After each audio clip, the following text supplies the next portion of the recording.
Praise the lord. దేవుని స్తోత్రం కలగాక మరొకసారి ప్రభునామంలో కూడి వచ్చినటువంటి మీ అందరికి కూడా ఈ సాయంకాల శుభాలు తెలియజేస్తున్నాను.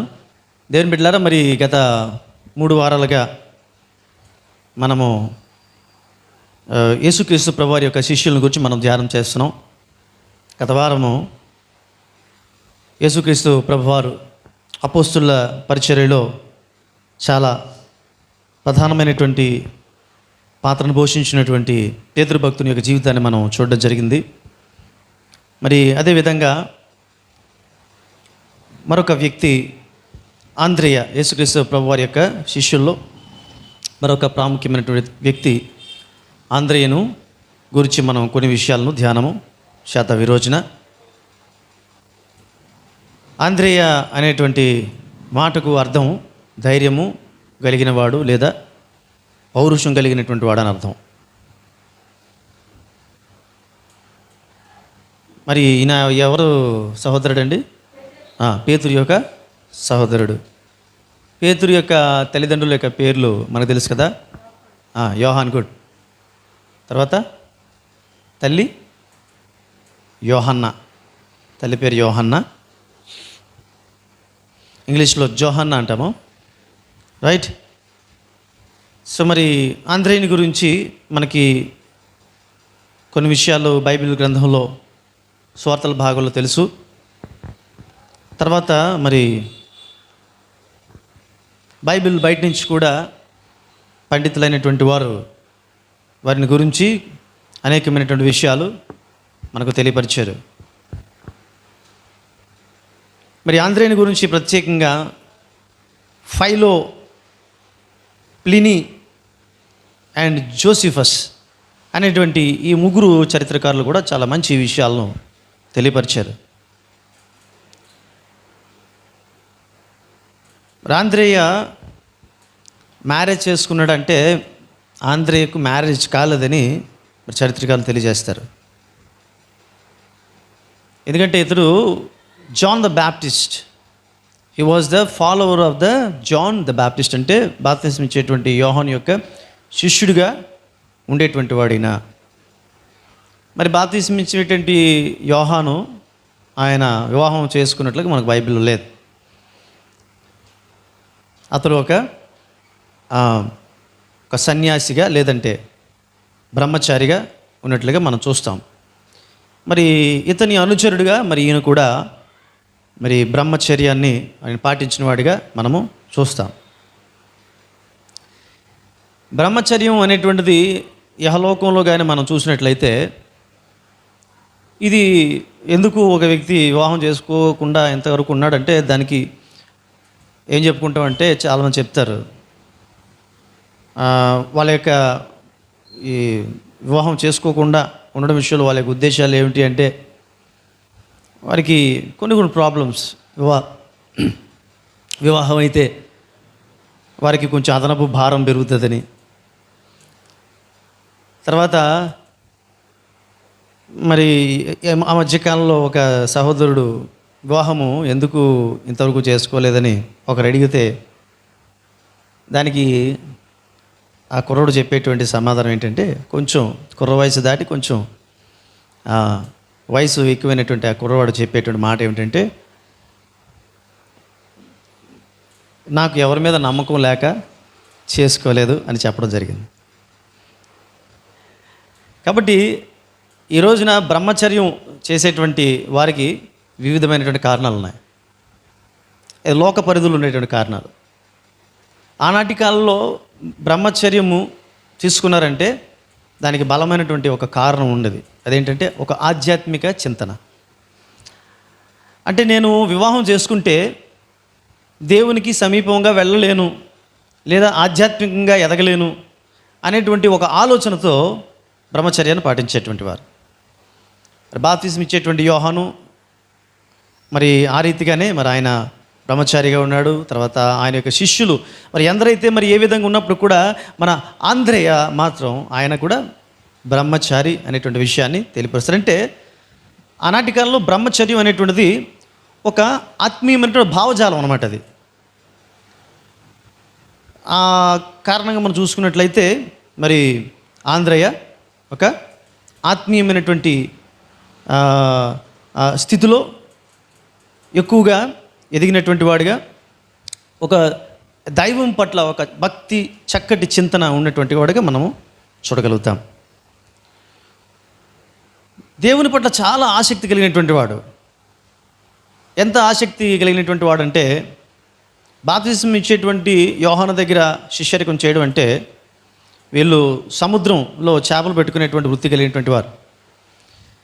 చేపలు పట్టేటువంటి వృత్తి చూసుకుంటూనే అతని యొక్క వాక్యము వినడానికి అనేక మైళ్ళు నడిచి వెళ్ళేవాడంట ఆంద్రేయ. అంటే అంత ఆసక్తి కలిగినటువంటి వాడు ఆంద్రేయ అని మనం చెప్పుకోవచ్చు. తర్వాత ఈయన యొక్క వ్యక్తిత్వాన్ని గురించి మనం చూసినట్లయితే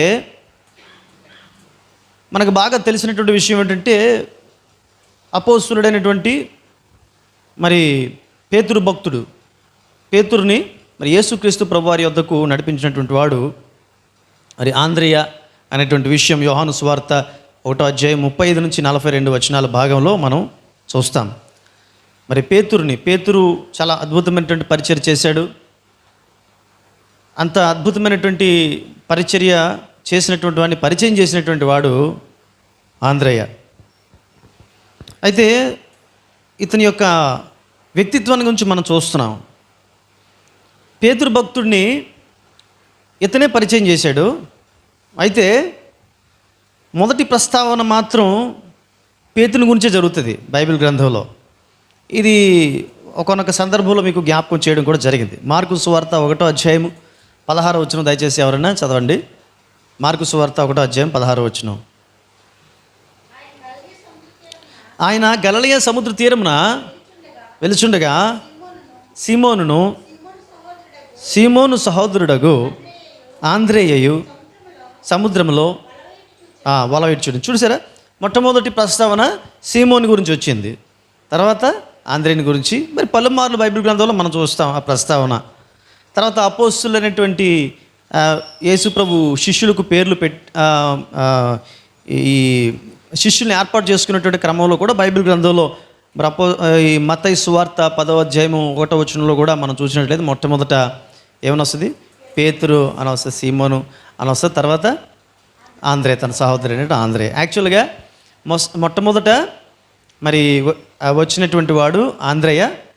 మరి పేతురుని పరిచయం చేసినటువంటి వాడు ఆంద్రేయ. అయినప్పటికీ కూడా పేతురు యొక్క మాట సెకండ్ వస్తుంది, పేతురు మాట ఫస్ట్ వస్తుంది, ఆంద్రేయ మాట సెకండ్ వస్తుంది.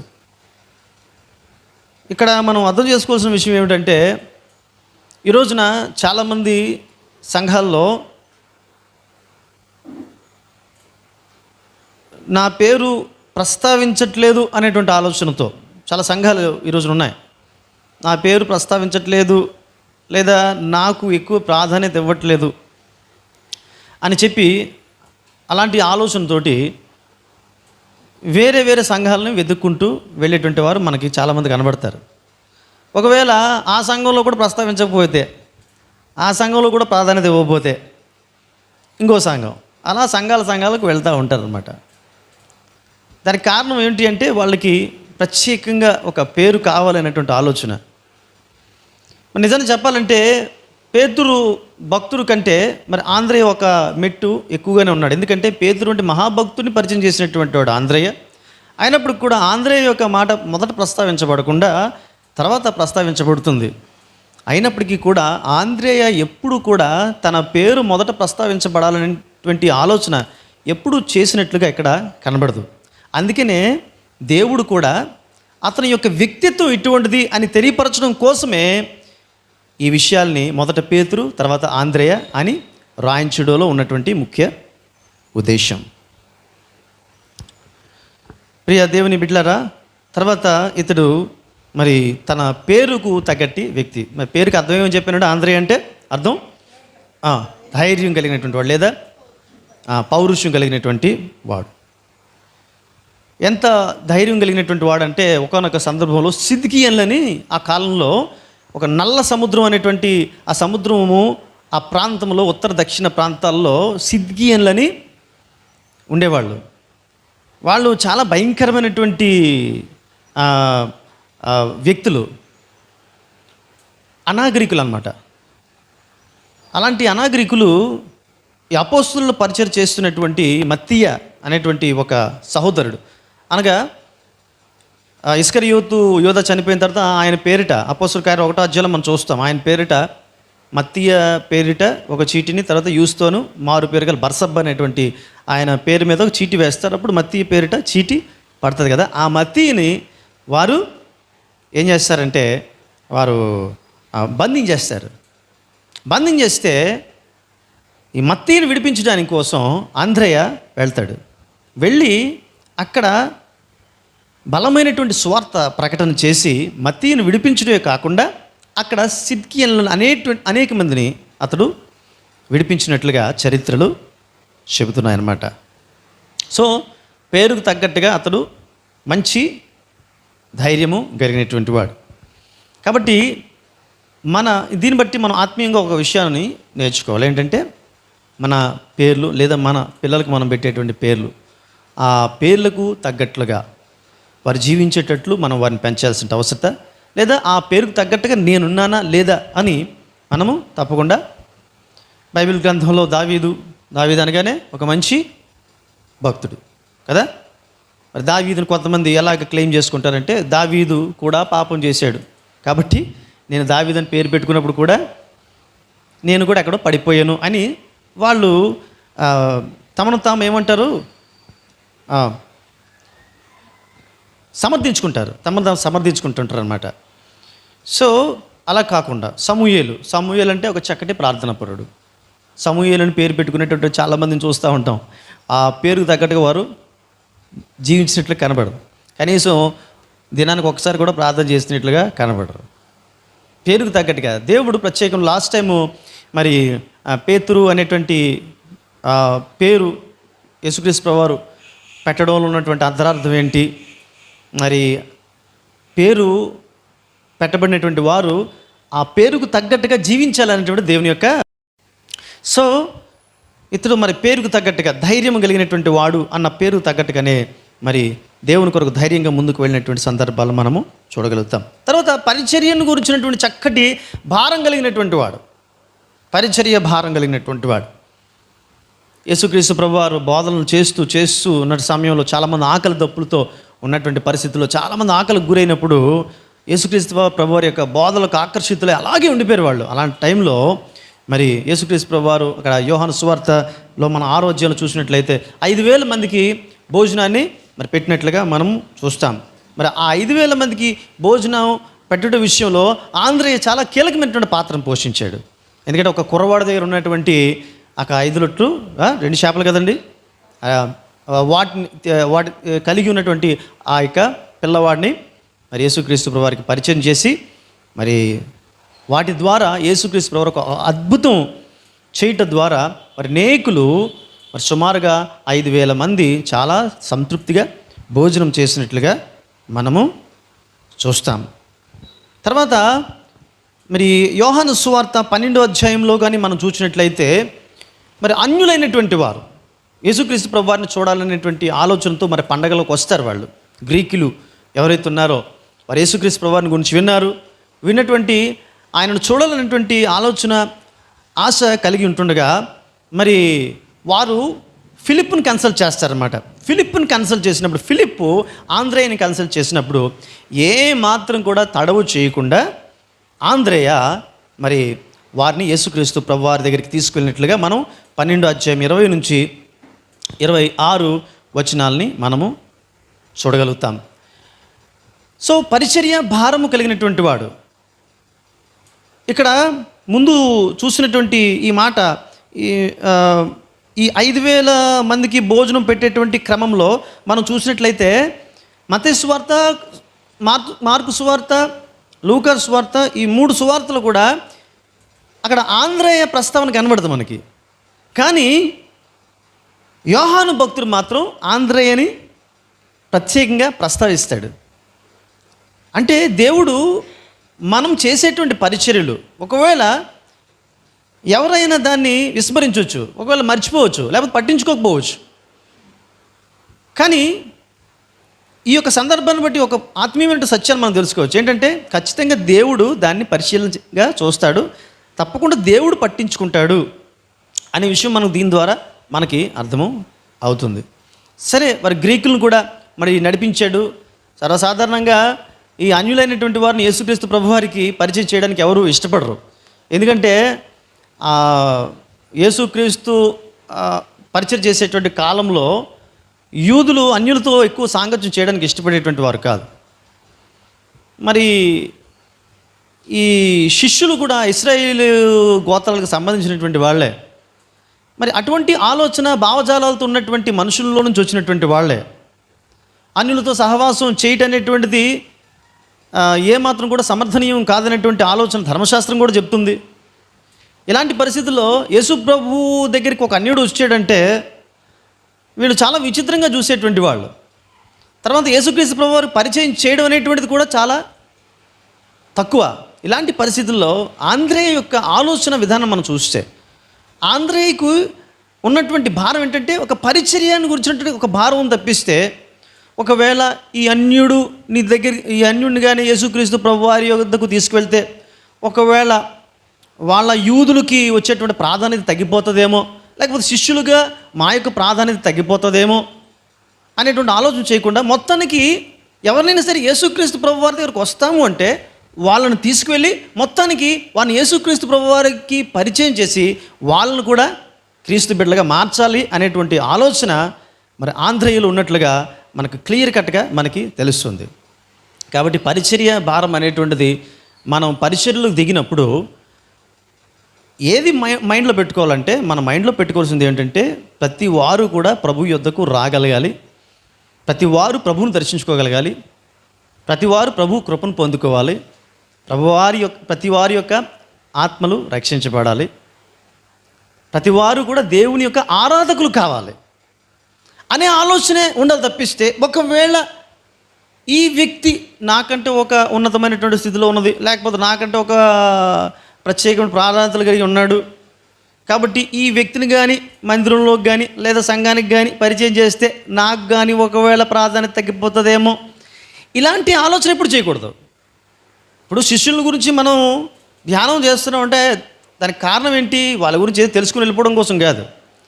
వాళ్ళు ఉన్నటువంటి క్వాలిటీస్ని బట్టి మనలో ఆ క్వాలిటీస్ ఎంతవరకు ఉన్నాయని మనం పరిశీలన చేసుకోవాలి, మనల్ని మనం పరిశీలన చేసుకోవాలి. తర్వాత వారిలో ఉన్న క్వాలిటీస్ కానీ మనలో కానీ లేకపోయినట్లయితే ఆ క్వాలిటీస్ని మనము కూడా పెంపొందింపజేసుకోవడానికి మనము ప్రయత్నం చేయడం కోసమే పరిశుద్ధాత్మ దేవుడు మనకి ఈ యొక్క విషయాలను తెలియపరుస్తూ ఉంటున్నాడు. సో పరిచర్ని గురించినటువంటి ఒక భారము మరి ఆంధ్రేయకి ఉన్నట్లుగా మనం చూస్తాం. అంటే ఆంధ్రేయకి ఉన్నటువంటి ప్రత్యేకమైనటువంటి భారం ఏదైతే ఉందో ఆ భారం చూసినప్పుడు మిగతా శిష్యుల కంటే ఈ విషయంలో చాలా ఎక్కువ భారం కలిగినటువంటి వాడుగా మనకి ఇక్కడ ఆంధ్రేయ కనబడతాడు చాలా సందర్భాల్లో. రెండోది ఏంటంటే అంత భారం కలిగి ఉండడానికి కారణం ఏంటంటే, ఒకటి ప్రాధాన్యత నాకు వస్తుందా లేదనేది పాయింట్ కాదు, కానీ ఆయన ఒక ఉద్దేశం ఏమిటంటే ఖచ్చితంగా దేవుడు మహిమపరచబడాలి, దేవుడు నామం గణపరచబడాలి అనేటువంటిది ఒకే పాయింట్ ఆయనకు ఉంది. ఆ పాయింట్ ఉండబట్టే అతడు ఎవరినైనా యేసు ప్రభు వారి దగ్గర తీసుకురావడానికి ఏమాత్రం కూడా ఆయన వెసులుబాటు చూపించడానికి ఏమాత్రం కూడా ఆయన నిరాకరించిన వాడిగా ఉన్నట్లుగా మనము చూస్తున్నాం. రైటే, సరే. తర్వాత ఆయనకు ఉన్నటువంటి ఆత్మల భారం, ఈ ఆత్మల భారంతో కూడినటువంటి సాహసోపేతమైనటువంటి జీవితాన్ని మనం చూడగలుగుతాం. ఒకనొక సందర్భంలో ఈయన్ను సింహాలకు ఆహారంగా పడేశారంట. ఈ రోమన్లు వెళ్ళేటువంటి కాలంలో. కానీ సింహాలకు ఆహారంగా పడేసినప్పటికి కూడా అతను ఏమాత్రం కూడా విశ్వాసంలో చెక్కు చెదరినటువంటి విశ్వాసం కలిగి ఉన్నట్లుగా మనము చూస్తాం, చరిత్రకారులు తెలియజేస్తారు. అయితే సింహాలకు ఆహారంగా పడేసినప్పుడు సింహాలు ఏమాత్రం కూడా అతన్ని ముట్టలేదు అనే విషయం కూడా చరిత్రకారులు తెలియజేస్తారు. తర్వాత సినోప్ అనేటువంటి ప్రాంతంలో నర మాంస భక్షకులు ఉండేటువంటి ఆ ప్రాంతంలో కూడా ఇతన్ని తీసుకెళ్ళి వదిలేస్తారు. వదిలేస్తే ఏమాత్రం కూడా ధైర్యాన్ని కోల్పోకుండా ఆ నరమాంస భక్షకులకు అందరికి కూడా స్వార్థ ప్రకటించడం మొదలు పెడతాడు. వారు అతను తినరు సరికదా, వాళ్ళు అనేక మంది రక్షణ పొందుకుంటారు. అంటే అతను ఆ ఎయిమ్ ఏంటంటే I have to I have to save the souls and I have to win the souls in favour of God. దేవుని కొరకు నేను ఆత్మను రక్షించాలి అనేటువంటి ఒక ఆలోచన తలంపు ఉన్నప్పుడు, చుట్టుప్రక్కల ఎలాంటి పరిస్థితులు ఉన్నప్పుడు కూడా దానికి మనం భయపడం. కానీ మన ఆలోచన ఎలా ఉండాలంటే ప్రతి విషయంలో కూడా అనేకమైనటువంటి ఆత్మలను గురించినటువంటి ఒక చింతన మనం కలిగి ఉన్నప్పుడు చుట్టుప్రక్కల ఉండేటువంటి ప్రతి విధమైనటువంటి భయానకమైనటువంటి పరిస్థితుల నుంచి కూడా మనము మానసికంగా విడుదల పొందుకోవడానికి చాలా అవకాశం ఉంటుంది. ఆ సమయంలో వాళ్ళు ఏమీ అతను చేయలేదు. నరమాంస భక్షకులు, మంచి ఆకలితో అలమటించేటువంటి వారు, చీల్చుకొని తినేసేటువంటి వారు, జంతు మనస్తత్వం కలిగినటువంటి వారు, అనాగరికమైనటువంటి వారు, ఈ సినోపు వారు అయినప్పుడు కూడా అతను ఏమాత్రం ఏమీ చేయలేకపోయారు. ఎందుకంటే అతనికి ఉన్నటువంటి భారం. వారిలో అనేకులను ఈ నరమాంస భక్షక పరిస్థితి నుంచి అతడు విడిపించినట్లుగా కూడా మనము చూస్తాం. తర్వాత మరి పేట్రియా అనేటువంటి ప్రాంతంలో సువార్త అద్భుతంగా చేస్తున్నటువంటి సమయంలో మరి ఆనాటి గవర్నర్ అయినటువంటి ఎగియేటెస్ అనేటువంటి ఈ గవర్నర్, మరి అతని భార్య అయినటువంటి మ్యాక్స్మిల్ అనే ఆవిడ అనారోగ్యవంతురాలు అవుతుంది. ఆ సమయంలో ఈ యేసుక్రీస్తు ప్రభువారి యొక్క శిష్యుడు అయినటువంటి ఆంద్రేని గురించి వింటుంది. అతని ద్వారా చాలా కార్యాలు, దేవుడు చాలా కార్యాలు చేశాడు శిష్యుల ద్వారా, చాలా అద్భుతాలు చేశాడు. అంటే బైబిల్ గ్రంథంలో ఏ మాటలైతే రాయబడ్డాయో అవే కాదు, యేసుక్రీస్తు ప్రభువారు ఎన్నో అద్భుతాలు చేశారు, అవి రాయబడలేదు. యేసుక్రీస్తు ప్రభువారు శిష్యులు కూడా యేసుక్రీస్తు ప్రభువారు పేరట చాలా కార్యాలు చేశాడు, చాలా అద్భుతాలు చేశారు, అవన్నీ కూడా రాయబడలేదు. ఆ తర్వాత దేవుడు ఏం చేశాడంటే చరిత్రకారులను దేవుడు ఏర్పాటు చేసుకున్నాడు. వారి ద్వారా బైబిల్లో రాయబడినటువంటి మాటలు చాలా రాయించాడు. అయితే వారు రాసినంత మాత్రాన అవే కాదు, కానీ ఇంకా చాలా ఉన్నాయన్నమాట, అవేవి కూడా రాయబడలేదు. మరి ఈ మ్యాక్స్మిల్ అనే ఆవిడకి మరి అనారోగ్యం, చాలా భయంకరమైనటువంటి అనారోగ్యం వచ్చినప్పుడు మరి ఆంద్రేని గురించి విన్న తర్వాత ఆంద్రేని కబురు పెట్టి పిలిపిస్తుంది అనమాట. పిలిపించిన తర్వాత మరి ఆంద్రే వచ్చి ప్రార్థన చేస్తాడు. ప్రార్థన చేసినప్పుడు అద్భుతమైనటువంటి స్వస్థత వస్తుంది. అది ఎగ్గియేటెస్కి ఏమాత్రం కూడా ఇష్టం ఉండదు అనమాట. మ్యాక్స్మిల్ ఎప్పుడైతే మరి ఆ స్వస్థత పొందుకున్న తర్వాత యేసు ప్రభువుని తన సొంత రక్షకునిగా అంగీకరిస్తుంది ఆమె, గవర్నర్ యొక్క భార్య. ఆమెతో పాటు ఆమె యొక్క సహోదరుడు స్ట్రాటోక్లిస్ అనేటువంటి తన సహోదరుడు కూడా యేసు ప్రభుని తన యొక్క సహోదరికి స్వస్థత కలుగుట చూచిన తర్వాత మరి స్ట్రాటోక్లిస్ కూడా మరి యేసు ప్రభుని తన సొంత రక్షకునిగా అంగీకరించినట్లుగా మనము చూస్తాం. ఇది గవర్నర్కి ఏమాత్రం కూడా ఇష్టం ఉండదు. తర్వాత ఆయన ఇంకా అపార్థం చేసుకుంటాడు. ఏమైనా అపార్థం చేసుకుంటాడంటే ఆయన స్వార్థ బోధించినటువంటి క్రమంలో అతనితో వేరే సంబంధం పెట్టుకుంది, నా భార్య మ్యాక్స్మిల్ వేరే సంబంధం పెట్టుకుంది అనేటువంటి ఒక ఆలోచనతో అతన్ని జైల్లో పడేస్తాడు. పడేసి అతను సముద్ర తీరం దగ్గర అతన్ని సిలువేయించేస్తాడు. ఎవరిని? ఆంద్రేని. అంటే ఆంద్రేయికి వేసినటువంటి చరిత్రకారులు చెప్తున్న ప్రకారం ఏంటంటే ఆంద్రేయికి మేకులు కొట్టకుండా తాళ్ళతో కట్టేసి అతనికి సిలువ వేసినట్లుగా మరి ఆజ్ఞాపిస్తాడనమాట. అంటే అక్కడ ఆ సిలువ వేసినప్పుడు ఏమవుతుందంటే అక్కడ ఉన్నటువంటి ఆ తీరంలో ఉండేటువంటి ప్రత్యేకమైనటువంటి అక్కడ ఉన్నటువంటి భౌగోళిక పరిస్థితులను బట్టి చరిత్రకారులు రాసినటువంటి విషయాన్ని నేను మీకు జ్ఞాపకం చేస్తున్నట్టు అక్కడ కుక్కలు వచ్చి అతన్ని పీక్కు తినాలి అనేటువంటి ఆలోచనతోటి అతనికి మేకులు కొట్టకుండా అతని తాళ్ళతో కట్టేసి మరి సిలువ వేసినట్లుగా మనము చూస్తాం. అయితే ఆత్మల భారం అనేటువంటి ఒక అంశం కోసం మనం మాట్లాడుతున్నాం కదా. ఆ సిలువకు కట్టేసిన తర్వాత అతను ఆకలితో అలమటిస్తాడు, మరి దాహంతో అలమటిస్తాడు. అయినప్పటికీ కూడా వాటిని గురించి ఏమాత్రం కూడా ఖాతరు చేయక అతను చూడడానికి వచ్చేటువంటి వారు అనేకులకు ఆయన స్వార్థ ప్రకటిస్తాడు. ఆయన ఆ సిలువ మీంచే యేసుప్రభు మన రక్షకుడు, నీ రక్షకుడు యేసుప్రభు అని కానీ మీరు అంగీకరించినట్లయితే మీరు నిత్యరాజ్యంలోకి వెళ్తారు, ఆయనే రక్షకుడు, మీ పాపము నుంచి విడుదల కలుగు చేసే శక్తి ఆయనకి మాత్రమే ఉంది అని చెప్పి మరి ఆయన 2 రోజులు ఆకలి దప్పిక మర్చిపోయి ఆహారం లేకుండా నీళ్లు లేకుండా ఆయన కంటిన్యూగా వచ్చిన వాళ్ళందరికీ కూడా సువార్తను సంతోషంగా ఆయన ప్రకటిస్తాడనమాట. అయితే ఆయన్ని ఫాలో అయ్యేటువంటి వారు కూడా చాలామంది ఉంటారు అతనికి యాక్చువల్గా. సో వీళ్ళందరూ కూడా ఏం చేస్తారంటే ఎగియేటస్ అనే అధికారి దగ్గరికి వెళ్తారు. వెళ్ళి అయ్యా ఆయన మంచోడు, అతను మాకు కావాలి, దయచేసి అతను విడిపించండి అని ఒత్తిడి తీసుకొస్తారు అనమాట. ప్రజలు చాలామంది ఫాలోవర్స్ ఏం చేస్తారంటే ఒత్తిడి తీసుకొస్తారు. ఈ ఒత్తిడికి తట్టుకోలేక ఎగియేటస్ మరి అక్కడికి వెళ్ళి అతన్ని విడిపించే ప్రయత్నం చేస్తాడు. అయితే విడిపించేటువంటి క్రమంలో ఒక షరతు పెడతాడనమాట. నేను విడిపిస్తాను, కానీ ఇక ముందు నువ్వు ఈ యేసుని గురించి నువ్వు ప్రకటన చేయను అని నువ్వు చెప్పితేనే నేను విడిపిస్తానని షరతు పెడతాడు. ఎట్టి పరిస్థితుల్లో కూడా ససేమీర్ అంటే ఎట్టి పరిస్థితుల్లో నాయన యేసు ప్రభువు నేను విడిచిపెట్టలేను, మీరు నన్ను చంపినా పర్వాలేదు, ఏం చేసినా పర్లేదు, విడిపించకపోయినా పర్లేదు, కానీ నేను యేసు ప్రభువుని మాత్రం ఎట్టి పరిస్థితుల్లో నేను విడిచిపెట్టాను అని కడాఖండిగా చెప్పేస్తే తప్పని పరిస్థితుల్లో మరి ఆ ఎగ్గియేటేసి అతన్ని విడిపించినట్లుగా మరి చరిత్రకారులు తెలియపరుస్తారు. అయితే మరి ఆ టైంలో ఈ శిష్యులైనటువంటి వారు అపోస్తలులు కావచ్చు, లేదా ఈ ఫస్ట్ సెంచరీ ఆ తర్వాత వచ్చేటువంటి సెంచరీస్లో అంటే తొలినాళ్ళలో ప్రజలు ఎలా ఉండేవాళ్ళంటే, అంటే ప్రభువు నమ్మినట్టు ప్రజలు ఎలా ఉండేవాళ్ళంటే, మేము ఏదో ఒక ప్రత్యేకమైన పని చేసి అనేకులను ప్రభు యొద్దకు నడిపించాలి, ప్రభు కొరకు రక్షించాలి, ఈ పాయింట్తో ఉండేవాళ్ళు అన్నమాట. ఆ క్రమంలో వారి యొక్క ప్రాణాలను చాలా తృణప్రాయంగా వారు ఎంచేవాళ్ళంట.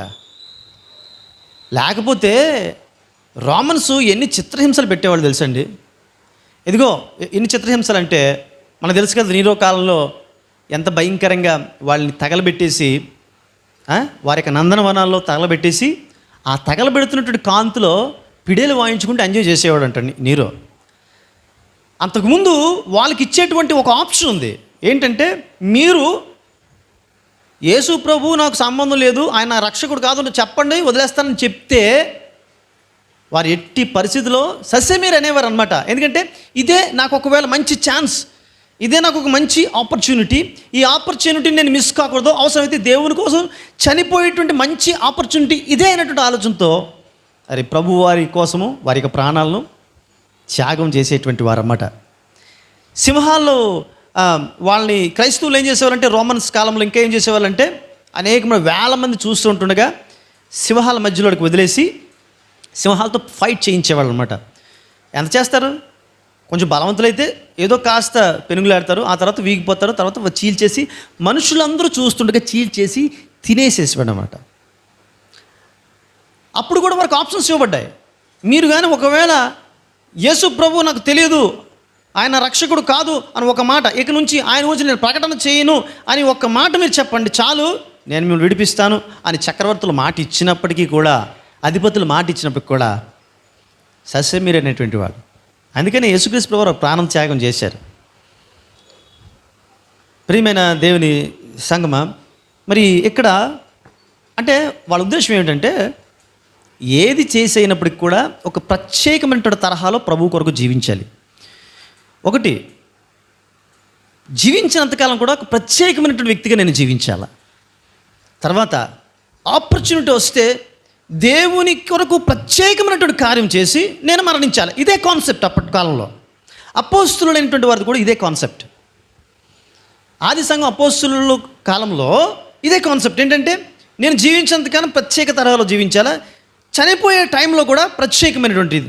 సంసోను చూడండి, అతడు బ్రతికున్న కాలంలో అతడు చంపినటువంటి వారికంటే అతను చచ్చిపోయినటువంటి సమయంలో అతను దాగోని గుడిని ధ్వంసం చేసేసిన తర్వాత చచ్చిపోయినటువంటి వాళ్ళే ఎక్కువ మంది అంట, చంపినటువంటి వాళ్ళే ఎక్కువ మంది అంట. అలాగేంటంటే ప్రత్యేకం ఖచ్చితంగా మరణకరమైనటువంటి పరిస్థితి వచ్చినప్పుడు ప్రత్యేకత ఏదో సంతరించుకొని ప్రత్యేకమైనటువంటి వ్యక్తిగా నేను పరలోక రాజ్యానికి వెళ్ళాలి అనేటువంటి ఒక ఆలోచనతో ఆనాటి కాలంలో ఉండేవాళ్ళు. ఆంధ్రే కూడా అలాగే. ఎప్పుడైతే చక్రవర్తి అధిపతి విడిపిస్తాడో, విడిపించిన తర్వాత ఆ విడుదల నొందుకొని అతను వెళ్ళిపోవడానికి ఇష్టపడ్డాడు. అతను ఏం చేస్తాడంటే, ఆయన ఒక మాట చెప్తాడు, యేసు ప్రభువా, నేను నిన్ను దర్శించాను, నిన్ను నేను కలిగి ఉన్నాను, నిన్ను నేను ప్రేమిస్తున్నాను, నేను మోక్షంలో ప్రవేశించేటట్లు నాకు అవకాశం ఇవ్వు తండ్రి, నాకు సహాయం చేయి తండ్రి అని ప్రార్థన చేస్తాడు. ఎందుకంట ఆ టైంలో ఆయన ప్రార్థన చేసిన తర్వాత ఈ ప్రార్థన ద్వారా దేవుడు ఆయన తీసుకుంటే, అంటే దేవునికి మానవునికి ఈ భూమి మీద ఎటువంటి సాంగత్యం కలిగి ఉండగలగదో అనే విషయాన్ని చాలామంది చూస్తే వాళ్ళందరూ కూడా ప్రభువుని విశ్వసిస్తారు అనేటువంటి ఆలోచన అనమాట. యాక్చువల్గా అమ్మయ్య నన్ను విడిచిపెట్టేశాడు రా బాబు, నాకు విడుదల వచ్చేసింది అనే ఆలోచనతో వెళ్ళిపోవడానికి అవకాశం ఉంటుంది కదా. కానీ ఆ టైంలో ఒక మంచి ఆపర్చునిటీ వచ్చింది. ఏంటి, అంతవరకు కూడా సిలువ మీద ఉన్నప్పుడు 2000 మందిని సుమారుగా అతడు సువార్త ద్వారా మార్చాడు. ఓకే, ఇప్పుడేంటి, అధిపతి నేను విడిచిపెట్టాను కాబట్టి నీకు విడుదల వచ్చింది, బ్రతుకు జీవుడు అంటూ వెళ్ళిపో అనేటువంటి ఒక అహంభావంతో అహంకారంతో అతను పలికినటువంటి మాటలు విన్నాడు అంద్రేయ. అయితే ఈ టైంలో దేవుణ్ణి మహింపరచాలనేటువంటి ఆలోచన కలిగి ఉన్నాడు. ఎందుకంటే ఇది ఒక మంచి ఆపర్చునిటీ. ఒకవేళ ఈ సిలువ ద్వారా నేను మరణించినట్లయితే నేను హతసాక్షిని అవుతాను. తర్వాత ఇప్పుడు నేను ఈ రీతిగా ప్రభువుకి ప్రార్థన చేయటం ద్వారా ప్రభువు ఈ ప్రార్థన వినిన తోడనే నన్ను తీసుకున్నట్లయితే, అమ్మ దేవుడు మనిషితో ఇంత చక్కటి సంబంధాలు, ఇంతటి చక్కటి సాంగత్యం కలిగి ఉంటాడా, అయితే నేను కూడా ఇటువంటి సాంగత్యం కలిగి ఉండవచ్చు, అయితే నేను కూడా పరలోకంతో కనెక్ట్ కావచ్చు అనే ఆలోచనతో ఈ సందర్భాన్ని చూసినటువంటి వారు, వినేటువంటి వారు అనేక మంది యేసు ప్రభువును తమ సొంత రక్షకునిగా స్వీకరిస్తారనేటువంటి ఆలోచనతో అతను మరణించడానికే ఇష్టపడతాడు. మరణాన్ని స్వాగతించి యేసు ప్రభు వారికి ప్రార్థన చేసినప్పుడు వెంటనే యేసు ప్రభు వారు మరి ఆంద్రేయుని తీసుకున్నట్లుగా అది చూసినటువంటి అనేక మంది ఆ సమయంలోనే మారు మనసు పొంది యేసు ప్రభుని తన సొంత రక్షకునిగా అంగీకరించినట్లుగా మనము చూస్తాం. మరణం అని తెలిసి మారడం అది పెద్ద గొప్ప విషయం కాదు. ఇప్పుడు కరడగట్టినటువంటి ఉగ్రవాది ఉంటాడు, రేపు ఊరి అనగానే అంతవరకు కూడా మే జిహాద్కే లియే ఏదో అంటాడు కదా. అటువంటి వాడిని రేపు ఊరి అనగానే మాట్లాడతాడు, అలా మాట్లాడతాడు. నాకు తెలిసి చాలా క్లిప్పింగ్స్ చూసాం కదా. చూసినప్పుడు చాలా ఆ రోజు రాత్రంతా ఏమీ తినలేదు, మౌనంగా ఉన్నాడు అని చెప్తున్నారు కదా. మరి ఏమైపోయింది ఆ మౌనము, ఆ విధమైనటువంటి భయము? ఇంతకుముందు నరమేధం చేస్తున్నప్పుడు ఏమైపోయింది కాదు, మరణించినప్పుడు సర్వసాధారణంగా ఎవరికైనా ఆ విధమైనటువంటి నమ్రత రావడం. కరడగట్టినటువంటి ఐసిస్ ఉగ్రవాదులకే అది తాపదు కదా. అది గొప్ప విషయం కాకపోవచ్చు. అది దానికంటే గొప్ప విషయం ఏమిటి అంటే, దేవుని మహిమ కోసం లేని మరణాన్ని ఆహ్వానించడం గొప్ప విషయం. రైట్, అర్థమవుతుందండి. ఇప్పుడు ఆంధ్ర చేసింది ఇదే. దేవుని మహిమ కోసం మరణించేటువంటి సమయంలో దేవుని మహిమపరచడం ఒక గొప్ప విషయమే, కాదని లేదు. అది ఇంతకంటే గొప్ప విషయం ఏమిటి తెలుసండి, దేవుడు మహిమపరచాలి లేదా దేవుని మహిమపరచబడాలి అనేటువంటి ఆలోచనతో మరణమా రా అని మరణాన్ని ఆహ్వానించడం గొప్ప విషయం. ఇక్కడ ఆంధ్ర చేసే పని ఇది. విడుదలైపోయి వెళ్ళిపోవచ్చు, కానీ నేను ఇప్పుడు మరణిస్తే దేవుడికి మహిమ వస్తుంది కాబట్టి నేను ఇప్పుడు మరణించడమే గొప్ప అని దేవుణ్ణి మరణాన్ని అడిగి మరీ ఆయన ప్రభువు చెంతకి చేరాడు. కాబట్టి ప్రియమైన బిడ్డలారా, ఈ యొక్క దుర్భరమైనటువంటి పరిస్థితుల్లో మనం ఉన్నాం. ఆంధ్ర గురించి మనం వింటున్నాం. సో ఈ రోజున మనం ఎదుర్కొంటున్నటువంటి సమస్యలు, శోధనలు అవేవో చాలా ఎక్కువ అనుకుంటున్నాం మనం. అసలు ఇవన్నీ కూడా మనం ఏదో ఒక మేలు చేసి ఎదుర్కొంటున్నటువంటి శ్రమలు అయితే కాదు.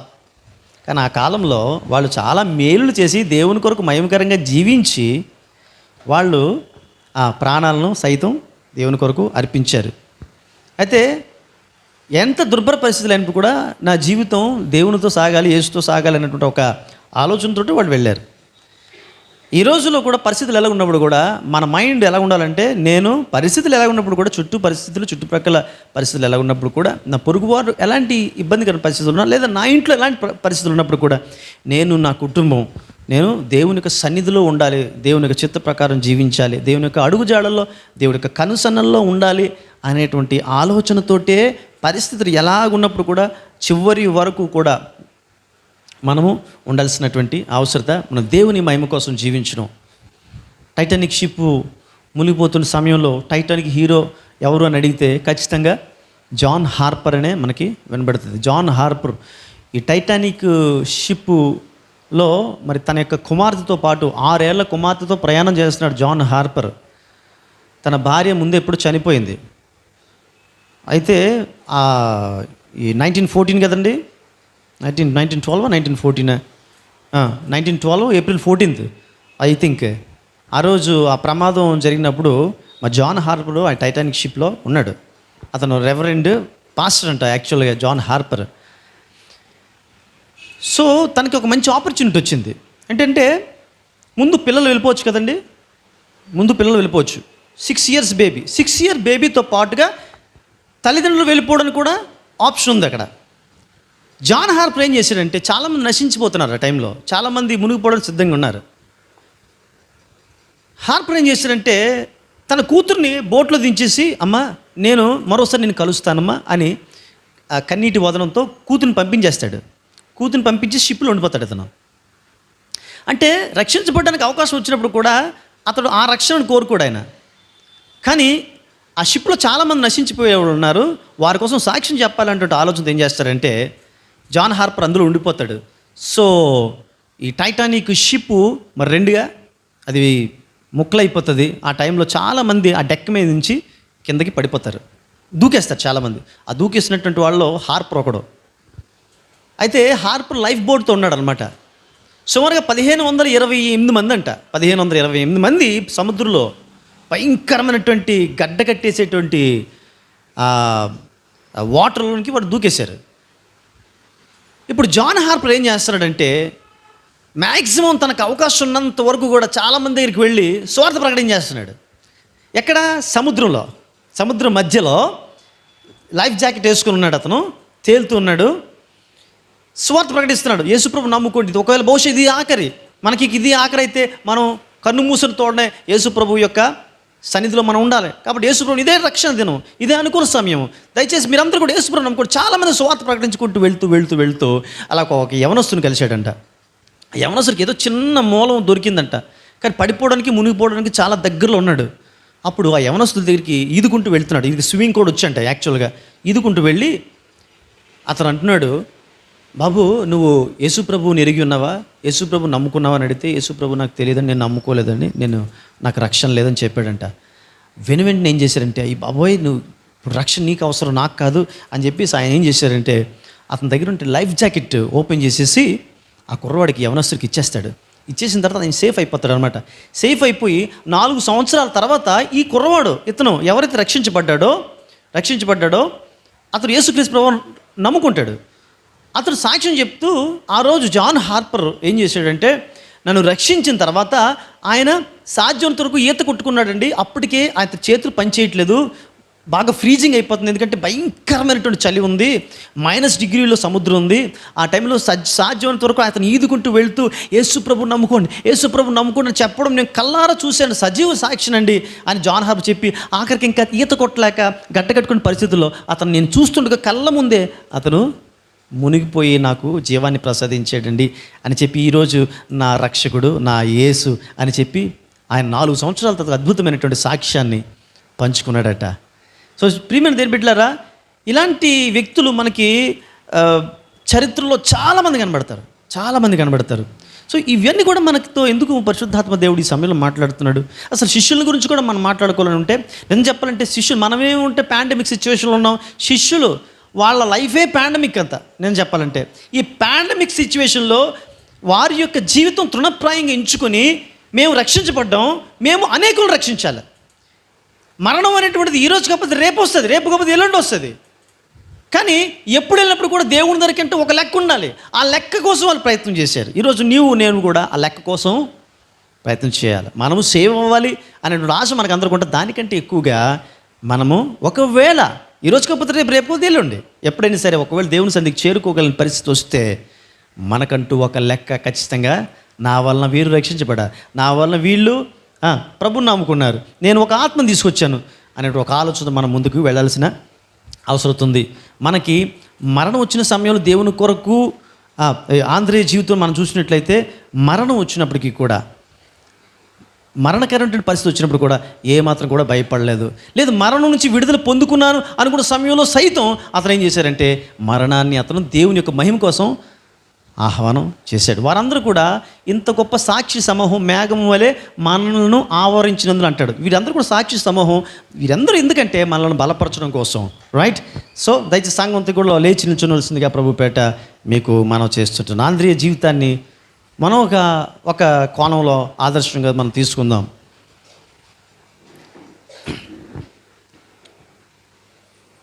ఈ సాక్షి సమూహాల గురించి మనం ధ్యానం చేసేటప్పుడు మనకు ఒక ధైర్యం కలుగుతుంది ఖచ్చితంగా. ఇవి చరిత్రలు, ఇవి అభూత కల్పనలు కాదు, లేకపోతే కట్టుకథలు కాదు.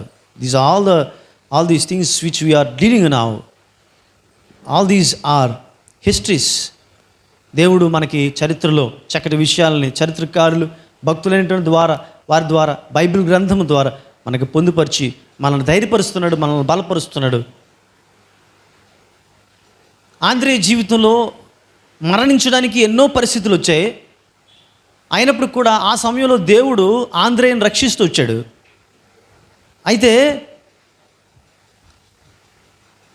మన జీవితాన్ని బట్టి మనం చూసుకున్నట్లయితే మన జీవితంలో ఎలాంటి పరిస్థితులు వచ్చినప్పుడు కూడా, ఎలాంటి దుర్భర పరిస్థితుల్లోనే దేవుడు మనం రక్షించడానికి సంసిద్ధుడిగా ఉన్నాడు. ఎప్పుడు కూడా